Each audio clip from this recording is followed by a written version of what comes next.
இந்த வாரம் இந்த அண்ணன் தங்கைன்னு ஒரு தொடரில் என்ன நடந்துச்சுன்னா, ஜக்கு நல்லா குடிச்சிட்டு வந்து அவங்க அக்கா ஜெயஸ்ரீ கூட ஒரே சண்டை போடுவான்.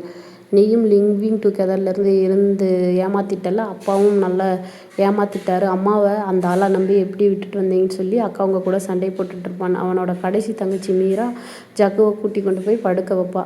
அப்போ பார்த்தீங்கன்னா மீரா விடிய காலையில் எழுந்திரிச்சு ஜக்கு போய் அவங்க அக்காட்ட மன்னிப்பு கேட்பான். வா நான் அவனுக்கு டிஃபன் செஞ்சு வச்சுருக்கேன்னு அவங்க அக்கா ஜெயஸ்ரீ சமாதானம் சொல்லி அனுப்பி வைப்பாள்.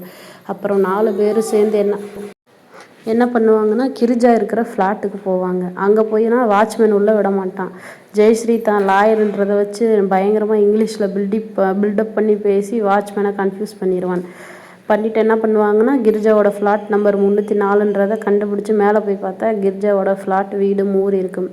கீழே வந்து பார்த்தா அவங்க அப்பாவோட கார் சத்தம். காரில் பார்த்தா கிரிஜாவும் அவங்க அப்பாவும் சண்முகம் சேர்ந்து வருவாங்க. இதுதான் ஃபர்ஸ்ட் எபிசோடில் நடந்தது.